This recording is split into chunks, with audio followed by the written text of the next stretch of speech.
जिस तरीके से दुनिया बदल रही है, विभिन्न प्रकार के व्यापार के तौर तरीके बदल रहे हैं, क्या उसी तरीके से हमारे देश भारत का दवा व्यापारी अपने आप में बदलाव ला रहा है? स्वास्थ्य सेवाएं हमारे जीवन में बहुत महत्वपूर्ण रोल अदा करती है और आज हर व्यक्ति दवा पर निर्भर है। तो विश्व में दवाओं का व्यापार और बाजार बहुत तेजी से विकसित हो रहा है और इस व्यापार पर सभी देशों की, सभी व्यापारियों की, सभी बड़ी बड़ी कंपनियों की नजर लगी। ऐसे में क्या भारत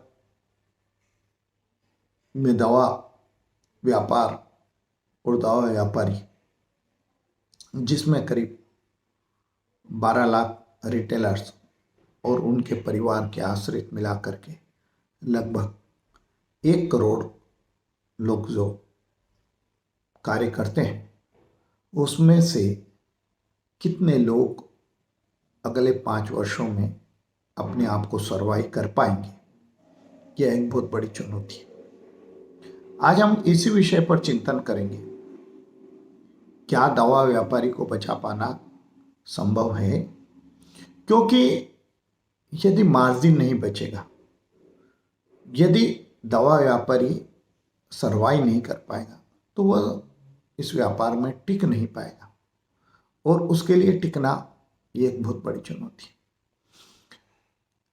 एक बात हमें देखना होगी कि आज जितनी भी फार्मा कंपनियां हैं या बड़े रिटेल चेन वाले स्टोर्स हैं, वह देखते हैं कि कंजम्पशन दवाओं का किस व्यवस्था में ज़्यादा है। आज हम देखें कार्डिक, डायबिटिक, कैंसर, ये ऐसे प्रमुख रोग हैं जिन्होंने लगभग पूरे दवा व्यापार का 60% भाग जो है वो कवर कर रखा है और ये 60% भाग पर यदि रिटेल चेन वालों का कब्जा हो जाए तो बाकी का जो बाजार बचता है, जो जनरल सर्दी, खांसी, बुखार, सर दर्द, बदन दर्द, इस तरीके से जो बस हिस्सा बचता है, वो इतना नहीं होता है कि एक आम दवा व्यापारी अपने आप को सर्वाइव कर पाए। अब होगा क्या? एक उपभोक्ता जिसे हर महीने दवाइयाँ चाहिए, वो क्यों अपनी जेब से 20 से 30% एक रिटेलर के यहाँ जा करके दे और अपनी जेब हल्की करे? कभी नहीं करेगा।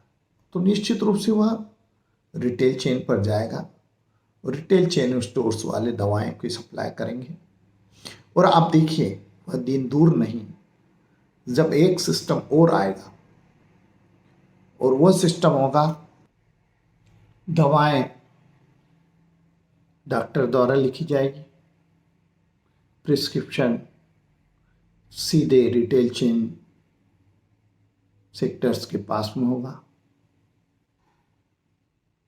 एक ऑप्शन होगा उपभोक्ता के पास में, वह कहाँ से दवाई खरीदना चाहता है। आपके पास में हो सकता है ड्रोन से घर पर दवाएं पहुंच जाए और बीच में दवा विक्रेता के घर तक, दवा विक्रेता की दुकान तक जाने की जरूरत ही एक बीमार व्यक्ति की खत्म हो जाए। यह भी हो सकता है कि जो ट्रीटमेंट के लिए आज अनेक व्यक्तियों को हॉस्पिटल में जाना पड़ता है, या डॉक्टर्स के यहाँ जाना पड़ता है। तो भविष्य में डिजिटल टेक्नोलॉजी से डॉक्टर के यहाँ जाने की आवश्यकता कम से कम पड़े। जब उसको गहन जांच की जरूरत पड़ेगी तब वह वहाँ पर जाएगा। इस ट्रेड में लगभग 10 लाख से अधिक अभी ट्रेडर्स हैं और यह सिस्टम मैन्युफैक्चरर्स, होलसेलर्स, रिटेलर्स और C&F इस तरीके से 4 सिस्टम में बटा हुआ है। मेडिसिन को सेल करने के लिए मेडिकल रिप्रेजेंटेटिव्स और अन्य व्यवस्थाएं। अब मुख्य प्रश्न आज ये है कि क्या ये 10 लाख से अधिक दवा व्यापारी अपना व्यापार व्यवसाय बचा पाएंगे। एक तरफ सबसे बड़ी चुनौती आ रही है, कुछ कंपनियां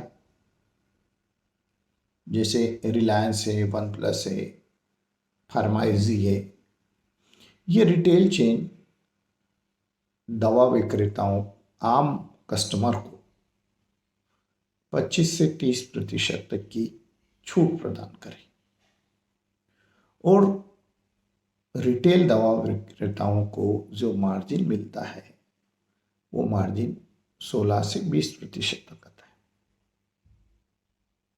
इसमें भी अलग अलग व्यवस्था है।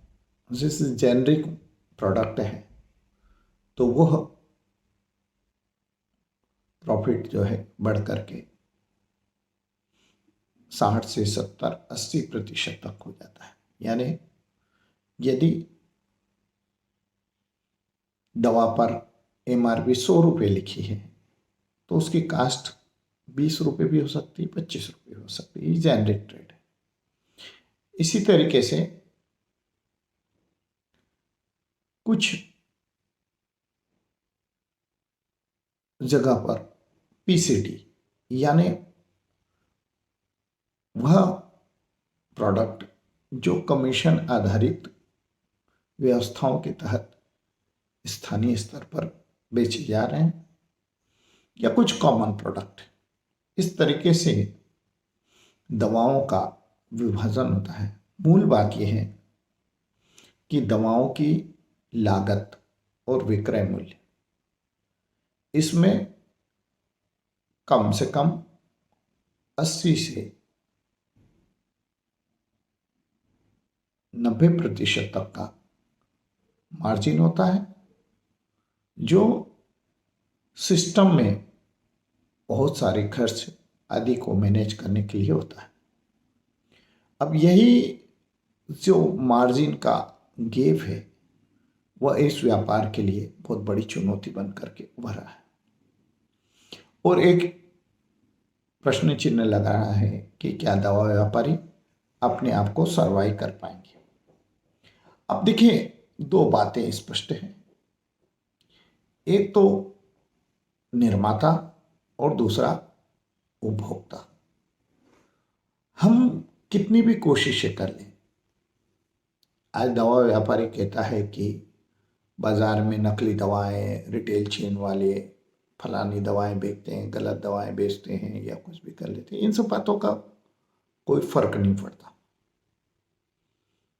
क्योंकि यदि कहीं से भी कोई से भी गलती होती है तो ह्यूमन जो गलतियां हैं वो सभी से होती है। ऐसा नहीं है कि दवा विक्रेता गलती नहीं करता। दवा विक्रेता, रिटेल वाला बहुत सारी गलतियां करता है। कई बार तो आप आश्चर्य करेंगे कि उस दवा विक्रेता पे जो व्यक्ति बैठता है वो दवाओं के बारे में जानता ही नहीं है।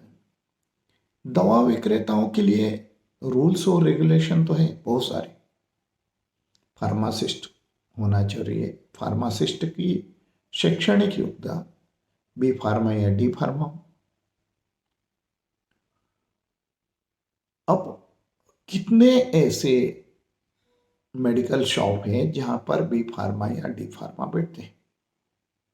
सभी जगह पे अमूमन किराए से बी फार्मा या डी फार्मा लेकर के 1,000-2,000 रुपये महीने में कोई भी साधारण व्यक्ति दवाई की दुकान खोल लेता है और वह बगैर शैक्षणिक योग्यता, बगैर एलिजिबिलिटी के वो दवाई की दुकानें रन अप करता है।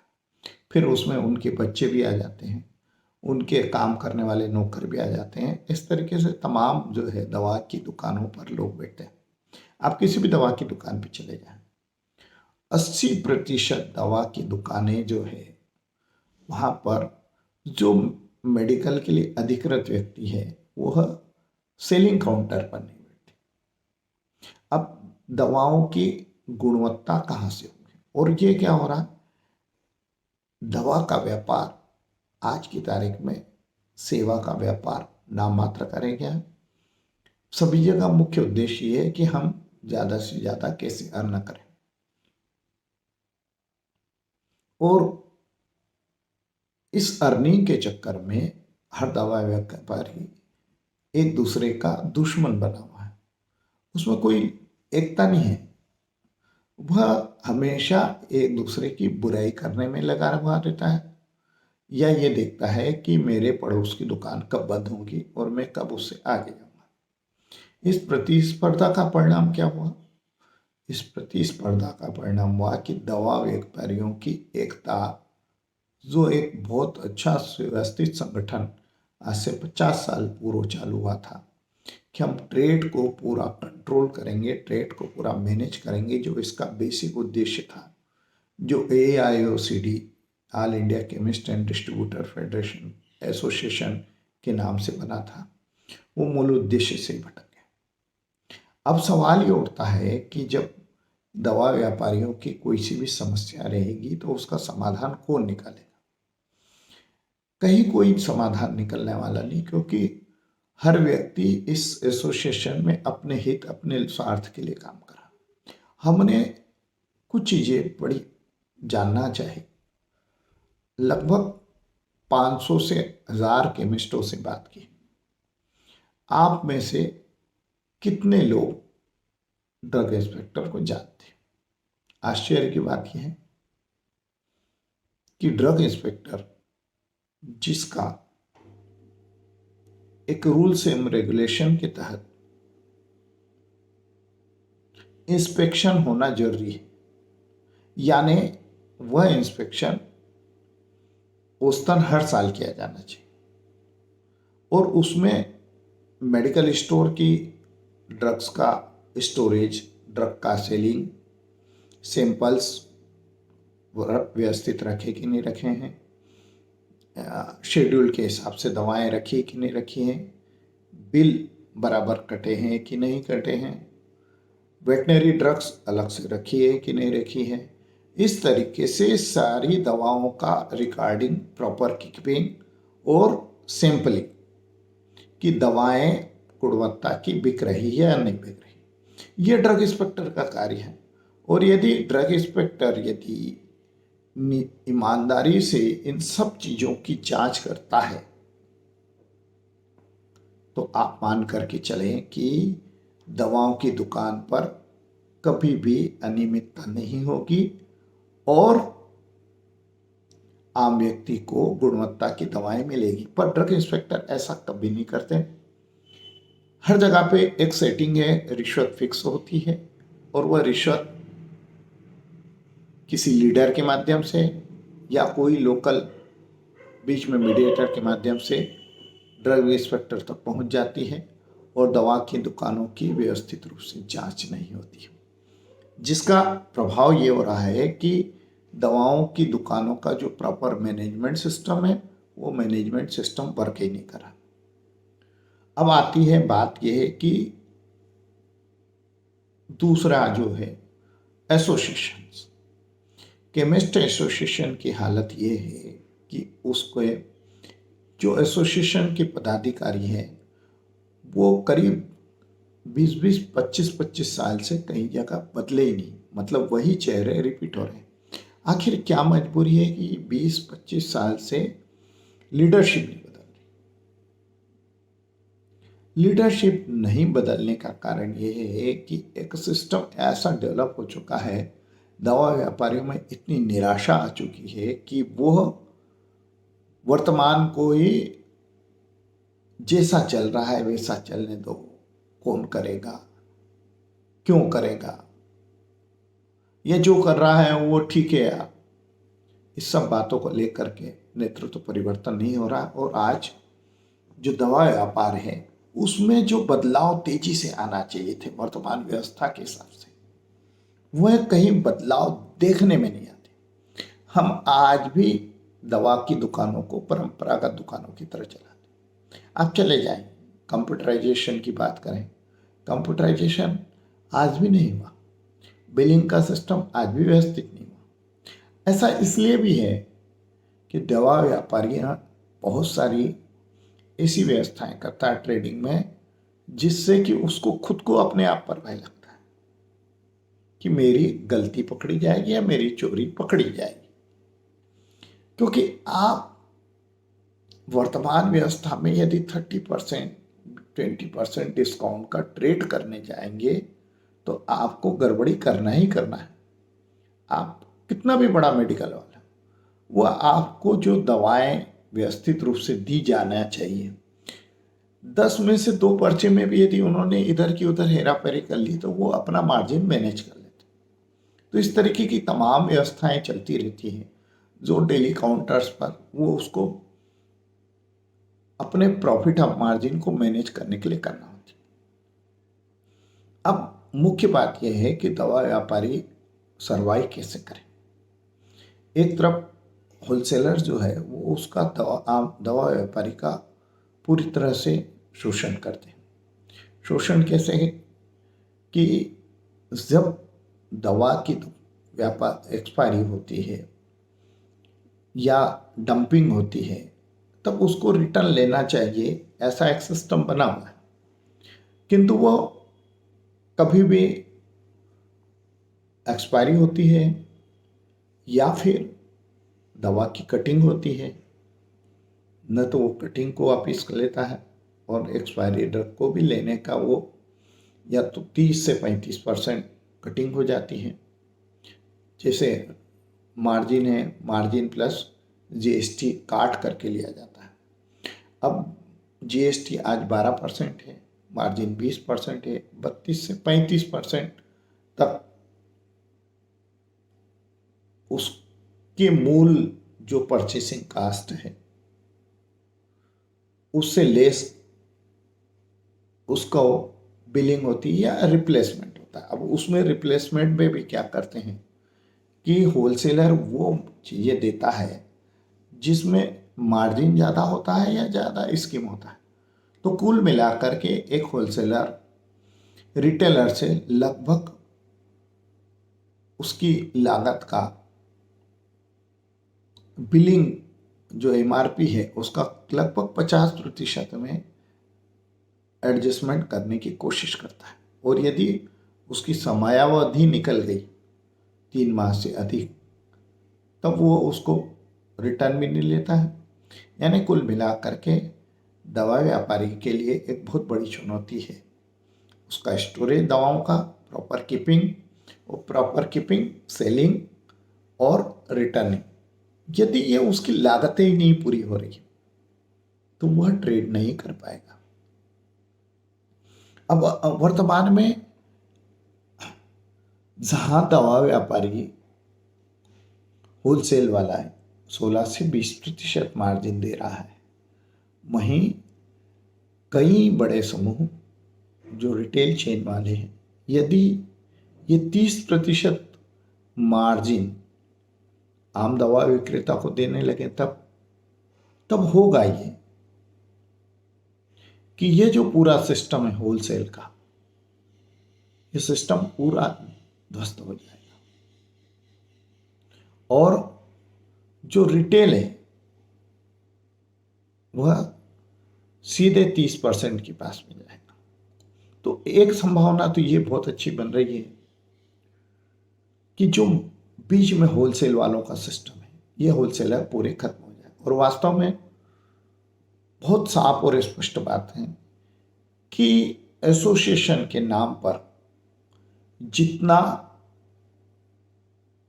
शोषण होलसेलर कर सकते थे, गत 30 से 35 सालों में लगातार होता गया।